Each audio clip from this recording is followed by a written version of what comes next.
The Lakers drop game one of the series. They have now lost 9 in a row to the Nuggets. They are unable to solve this riddle, guys, and there's a lot of ways we can take it. I'm just going to throw a few things at you, and James, you start, and we'll go around.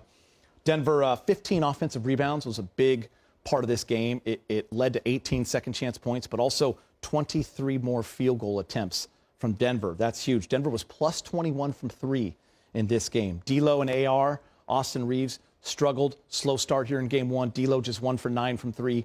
AR 2 for 6. In that third quarter, guys, and Bob talked about it there at the end, Denver took control of the game, 32-18 in that third. And remember, the Lakers had a 12-point lead with 6 minutes left in the second quarter. It was a 27-point turnaround there.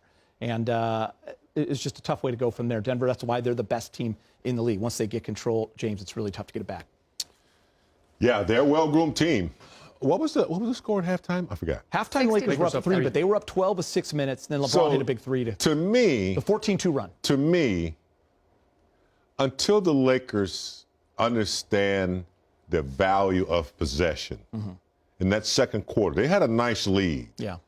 And then all of a sudden, they forgot the value of possession. And I think Denver tied it, and then we went up. LeBron hit that big 3. To me, that was where the game turned. The third quarter, from that point, Denver felt like the third quarter was theirs. They had come back, and they had tied the Lakers. It took Lakers to hit a big 3 to go up 3. And then in the third quarter, you saw the maturity of a team that knows how to play together. They value every possession like it's their last. And so when you have a lead and you start being frivolous and telegraphing passes and turning the ball over, really not good basketball, not mature basketball, and you don't value the basketball, that's what happens. And when you give them that momentum, third quarter was a disaster. And then I don't know whether the Lakers stopped thinking they could win, or I don't know what happened, but more turnovers, lackadaisical movement on offense, ISOs, turnovers, and then they just swept your leg at that point. Yeah, Allie, they swept the leg. Yeah, we just showed you the numbers there in the third quarter, Allie, and I think we were talking, watching this game, what's hard as Laker fans when you're watching is that you feel like you have to play perfect. Because when you have those meltdowns or those 5 or 6 possessions where you throw the ball away and don't get a shot off, this team makes you pay dearly. That's exactly what I was going to say, just from a standpoint of not only are they the defending champs, not only do they have the shot making, the confidence, the focus on both sides of the basketball every single possession, but they make you adjust to them by simply playing mistake-free basketball. Every single possession in that third quarter alone. Again, this one just felt so similar to the other ones. It's just that what was considered clutch changes by the Denver Nuggets, or those clutch opportunities that they took advantage of down the stretch in the most recent matchups, it just came in a momentum shift way in the third quarter. KCP alone, 0 points at the half, has 12 to finish the game, 4 threes, all in the third quarter.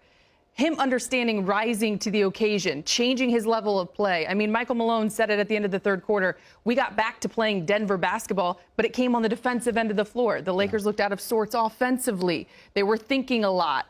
When it came to that 14-4 run that ended up being 20-4, I can't stop thinking about, you get an Anthony Davis putback and you get a jumper by Rui Hachimura. Outside of that, couldn't get anything going. Couldn't get anything going. And you mentioned KCP. I remember early in the first half, it was Peyton Watson. He had 8 points. By the way, never scored again. Never heard his name called again. But in that time, he kind of kept them within that distance. And Porter wasn't really lighting it up in the first half either. Then he came alive in the second. So this is disappointing for the Lakers because I feel like they made really good strides with the 3-ball this season. First time in 10 years they were top 10 in the NBA. They finished 8th in 3-point accuracy. And then you have a day like today where their starting backcourt goes 3 for 15. And the Denver backcourt, they made 8 threes. That's the difference right there. So it was almost like watching, I mentioned this to you in the conference room where we watched the games. It's like watching maybe the Tennessee Titans.